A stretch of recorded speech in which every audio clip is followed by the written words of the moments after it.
Alright guys, you got your boy Stingren here today, and today we're back with some reverse 1999 content, and today we are going to be updating the tier list. Now this time I'm actually going to skip 2.1 and go straight to 2.2.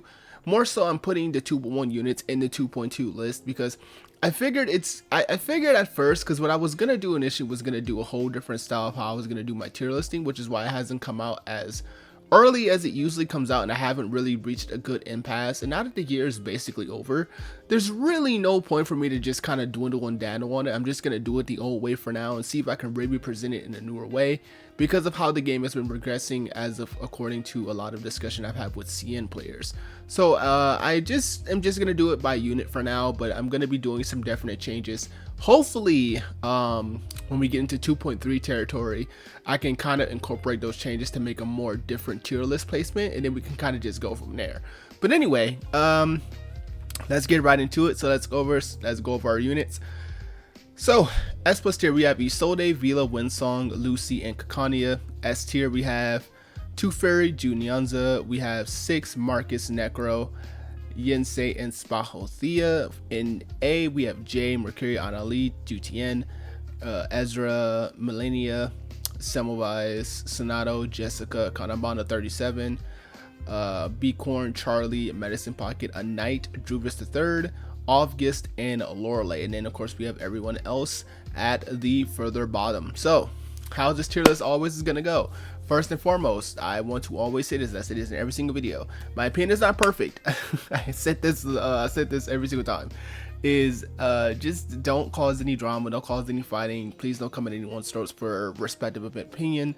And just again, do not take my opinion as a sort of Bible. I always say this every single time, because what people tend to do when these videos come out is they'll say, oh yeah, because such and such said that this unit's an S tier, I gotta pull them. No, don't let me be the driver reason why you should ever pull a unit. No, always ask, always seek confirmation from other people that you know that may play the game, or ask in community servers just in case, because you may not even necessarily need the character. Don't ever do it because I said so, or another content creator that you may respect. And of course, as always, as I said before about the comments thing, please be positive. Don't try to attack someone. Don't say anything negative. Don't try to do anything like that. Otherwise, I'll just probably just remove you from the video, because I would like the conversation to at least be I would like it to at least be constructive at most, you know, where we're only offering helpful advice and just not saying, bro, you think this unit is S tier, are you dumb, type of thing. So let's not do that, please. Anyway, so we're gonna do the 2.1 and 2.2 units this time around. So there is a lot of new units to cover, but of course, as always, we are gonna start with moving units up and down based on what's been going on in the game. First things first, Isolde, it's your time, my queen, my glorious goth queen. Well, emo queen, I should say emo, or emo. But yeah, Isolde is going down to S tier. It's more so just because she's definitely starting to run out of placements in terms of uses now, because there's so many other great options that continuously come out, and there's always room for Isolde in the team. I say this every single time because she again even just got released. She even just got another really cool combination with Argus, where you can really make a really fun critical defense down shred team. But like even then, even with them, it's not like anything that's gonna really keep her an S plus tier, in my honest opinion. So I do think that Isolde can finally kind of rest at S tier, along with the other really good units that still should not be looked over. It's the same situation as 6, where you would want Isolde in every single team, but now we're having different uses for Isolde, or just other supports generally can perform better due to other synergies in mind. So that's really just all that it is. It's just more so just general use for Isolde is just dropping because there's more supports, there's more different utilities. So there's that. So again, it's never really to say that she's like underperforming or anything. It's just more, it's just not as unreplaceable as these 4. Like these 4, I still feel like you have to have some of them in like the strongest of teams. Isolde is definitely not one of those units anymore. All right, anyone else I'm gonna move? Necro, I can move down to A tier. I'll move her to more newer, wherever I drop a unit. Again, really the big reason why I had Necro and S tier is because prayer is kind of busted in the right situations. Even with the team with Jay, you can kind of make yourself like a full-on zombie team where you're essentially never actually dying so long as Necro never actually dies. That was kind of one of the biggest reasons why I had there, because there's no other Unity game that has this gimmick like Necro, where she can effectively prevent you from dying. She gives you a protection from death. And remember, this is applicable multiple times to your party, but it's not multiple times for herself. That's the only caveat with this skill, is that if she dies, and then she pops her stack and then she dies again, then it's GG.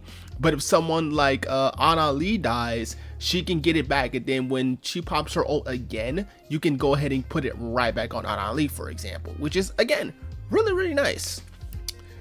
I'm gonna be moving Merc to S tier. A lot of you tore into my, and a lot of you guys tore into my ass about not putting her into S tier. I'm not even gonna hold you. My biggest thing I've said about Merc, and it still stands today, is that she needs an external support to really get going. But as of 2.2, I believe she gets a cube that actually helps with the whole thing, because now she has a secondary ability to get another Moxie off the cube. I think it's a max of 48% chance every single time, which is pretty good. I think it's a maximum +1, I believe. It says +1 Moxie for a 48% chance at the end of the round. I forget what the cube does exactly, but I believe it is something around that line. So that's definitely going to help with recycling her ultimate a little bit better.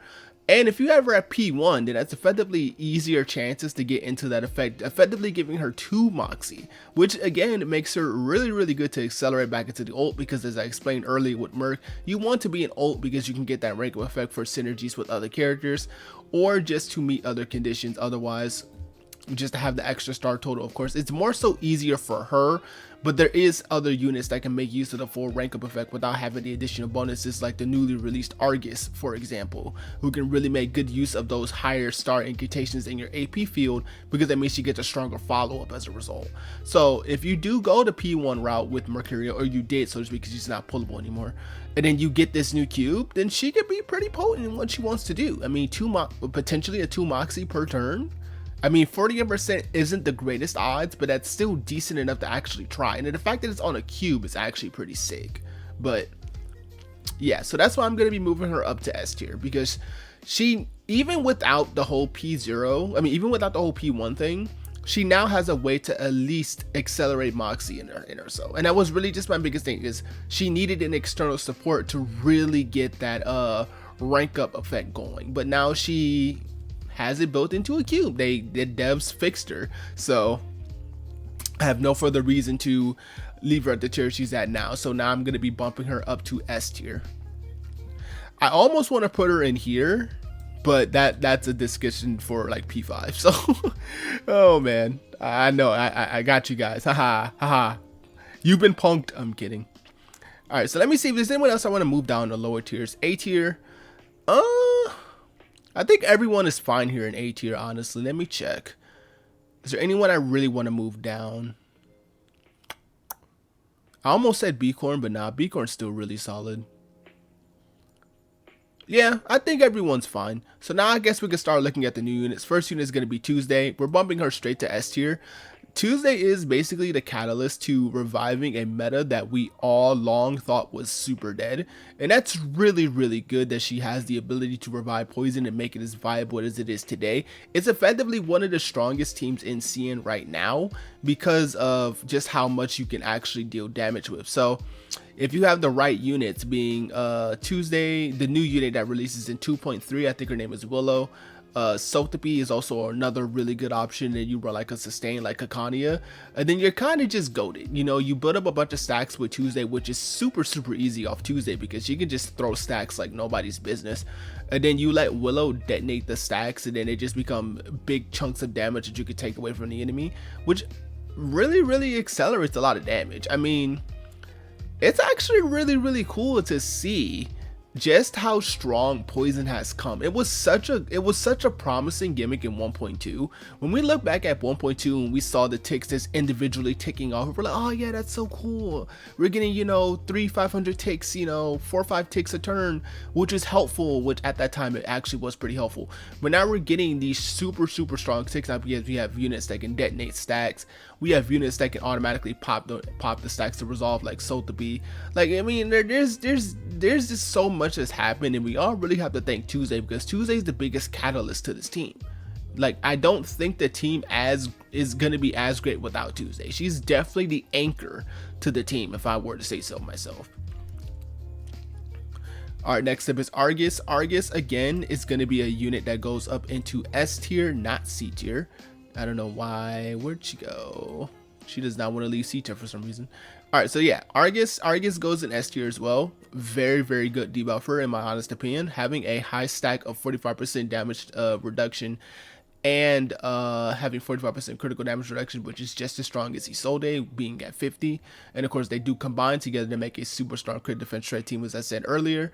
But Argus, again, very solid support. She's also pretty AP neutral with herself, because, or actually technically AP positive if you don't use any actions with her, because if you have great ways to get into higher tier rank up cards, like using the likes of Marcus or Mercuria or other units that can accelerate and power incantation to themselves, for example, like Yensei even, you can easily get the 5 to 6 stars that you need to automatically give her a Moxie +1 without her really ever having to do anything. Though obviously she still should want to do something, because you're gonna want to put up those pinpointed stacks, and you're gonna want to maintain those. But the fact that she can actively really accelerate Moxie to herself pretty consistently shows us built-in and power incantation to herself, which makes casting rank ups a little bit more consistent and easier. She has a lot really going for herself, and that's why I do think that Argus is definitely an S tier unit. Even in her own damage lane, like, she's not the strongest obviously at P0, but she can put up some pretty respectable numbers, especially when you combine it with the right type of unit. So that's that. But again, I do think that Argus is 100% a unit that I'm going to be leaving in this top tier, because she's very good. I do think she's very good. Next up is going to be Barbara. Barbara, I'm putting in A tier. Barbara's really good, actually. Barbara is a interesting unit because she has a built-in mechanic that allows you to rank up one incantation or rank down one incantation. She also is a pretty sustainable shielder, just about as strong as Yensei. Actually, she has a 3-star skill that's just as strong as P5 Yensei, which is pretty insane actually. And I think her ultimate is weaker than her 3-star cast card, but it's still a really decent shield, and she can also heal as well as a healing effect. But really, the one thing that's really cool about Barb is that she can really just do the whole rank up effect while she's in ult.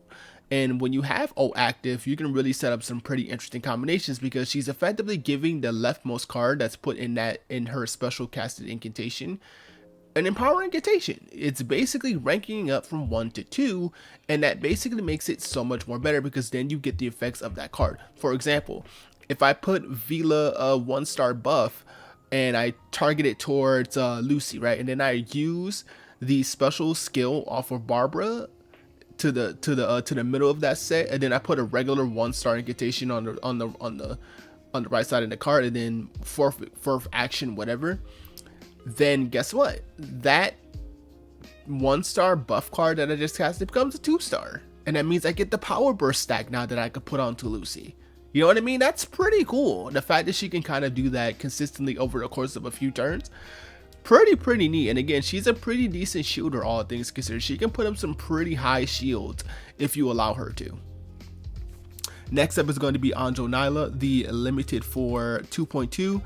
And there should be no surprise, but she is a S+ tier unit. I know, another limited in S+ tier. I know Ju is kind of crying and kicking and molding, but Anjo is insane. She is a very good sub DPS character. So what Anjo specializes in, she has the ability to form a contract with one of your party members, right? When contracted, she and the party member gets bonuses based on the affiliates of that partner. So for example, if I link her off with Marcus, right, whatever bonuses that come from Plant would be applied to both of these people. If I link off with Spahothea, whatever bonuses from Beast and well, Double Beast would be in this case. You want to kind of more so link her off to a different element so that you can get, you know, just better stuff. But one of the cool things about Anjo is she really synergizes really well with so many of the best DPSs in the game because she's a sub. Even at max, like even if you go like P5, she does definitely storm into her own lane of being a DPS, like a main carry DPS, which you can actually do with other sub DPSs like 37 actually. Even at P0 you can actually pull this off. But one of the cool things about linking her up with that unit too is that the linked unit can't gain Moxie. It goes straight to Anjo instead. You're probably wondering, wait, why is that a cool thing? Well, there are certain units in the game that can really self-accelerate Anjo's ult. Like for example, Marcus. If you guys remember, Marcus has a special additional principal stat, right? Where she can give herself Moxie +1. That Moxie +1, since she can't claim it, then goes to Anjo. For example, Merc's effect with her P1. If you get the special condition right and you get the Moxie +1 and you've linked off with Merc, well, guess what? That's a Moxie +1 from for Anjo instead, which is actually pretty neat. And the cool thing about Anjo, when she casts her ult, she can cast both of the ult. So she will cast the follow-up first. So for example, if I link with Marcus, when I cast the ultimate the next turn, it's going to be Marcus's ult first, then Anjo's ult, which is cool. The only downside I can see about Anjo is that she does take 50% of the target's HP every time they ult, which can be dangerous for certain hyper focused ult teams like Marcus. Marcus can really give you a lot of Moxie pretty quick, so it can get a little out of hand, because then that means you're consistently taking away HP from the target and you're not able to heal it up fast in time. But again, it's more so just a caution more than anything. A lot of people also say she's not very good to link off with Windsong, which is true and false, right?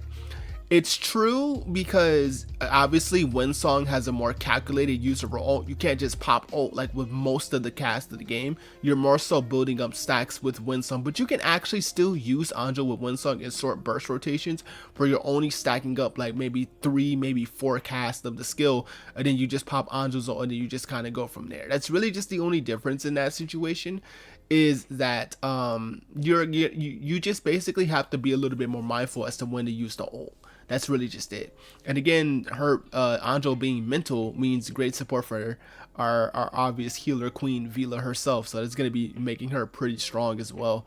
But long story short, Anjo's insane. She's when she comes out next patch, oh, you better believe people are gonna go pull for this unit because she's sick. She's basically sub DPS queen, and she's gonna be so viable for a lot of teams going forward. She's very good for both single target.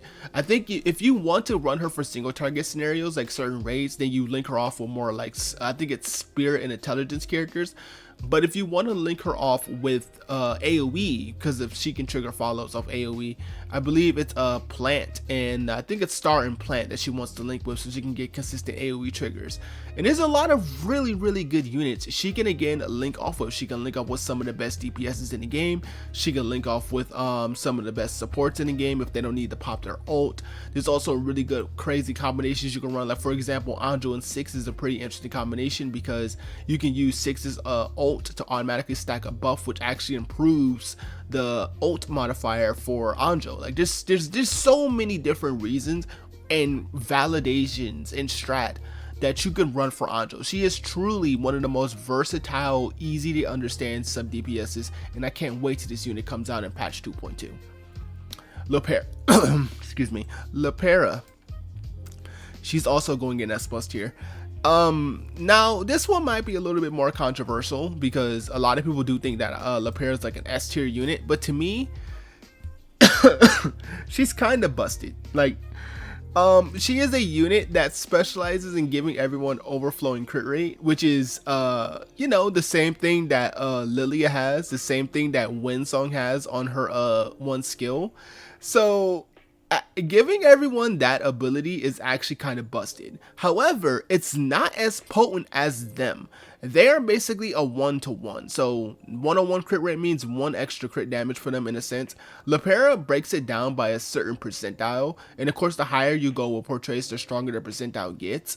But that's really just the only thing. But the fact that we're still giving the fact that we're now giving units overflowing crit rate, especially on high crit build units, like for example Lucy for example can really build very high into crit, 37 can build very high into crit rate. At least it makes them a little bit more potent in their role. It's not going to be as big as a boost as Winsong and Lilia though. It's not going to be as big as boost as them, because of how the critical conversion works, and that's really cool. She also has built-in synergy. She's also a sub healer in her own right because she has a healing button incantation. She can buff up both incantation and ultimate might, and of course she also provides a bit of critical damage and crit rate, so that makes it a dual purpose support. Lepera does a little bit of everything. Like, I feel like Lepera is one of those characters that can be considered as a jack of all trades with master of none type of thing, except for the critical conversion thing where she's a complete master because she's the only one that's doing it in this game so far. But long story short, Lepera is very good. I do think that 2.2 is going to be the patch that drains the most money out of me because I want Anjo and I want Lepera, so it's going to be a fun time for me, guys. Like, rest in peace wallet. That's all I gotta say. Hashtag wallet dead. Anyway, next up is going to be Bradley. I'm gonna wear Bradley in, I'm gonna say niche could work. Bradley's not really all that amazing for a 5-star. He's kind of one of the more underwhelming 5-stars that I've seen so far. He is another bullet support character that works really well with Lepera, so that's actually something that you can look forward to. But he just doesn't really do anything amazing with his bullets comparably to Lepera. Lepera's bullets are all really good. His are kind of more so like eh. He does provide some synergy for DOT type teams, but other than that, that's really just it. But he's definitely not going to be fiending or wanting any sort of slot. He's kind of one of the only 5-stars I've seen in most recent months where he hasn't really been the most appealing character to use. Like, he's definitely looking more like a eh. Like, he could either potentially be a B tier depending on the type of teams that you run, but other than that, I do think that he's more so just kind of a an alright unit. Like, he's not gonna do anything that's gonna be like super fantastic. But yeah, but other than that, this is what I have for right now. I have Lepera in S+ tier, I have Isolde in S tier, I have Anjo in S tier, I have both Tuesday and Argus in S tier because 2.1 was a really good patch comparably for characters releasing. And then we have all the characters. We have Barbara in A tier, and so on and so forth.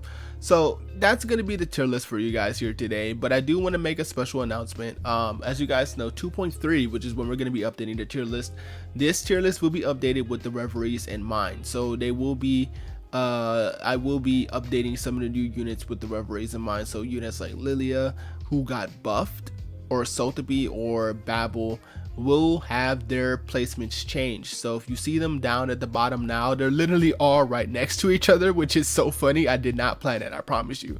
But the fact that they're all kind of like close to each other is so funny. But these three, yeah, Eternity is also in that same picture as well, bro. I must have been ahead of the curve. I was ahead of the curve. But all these all the older units that I got Euphorias are gonna be buffed, and I'm gonna be taking that into account and moving them based on what they got. And of course, as we go on to other versions, like in patch 2.4, for example, Voyager was buffed, then I'm gonna be changing that as well. So, but anyway, I hope you guys did enjoy the tier list. Let me know what you guys think in the comment section. I said above, hello, the comment section below, and I'll see you guys next time. Peace.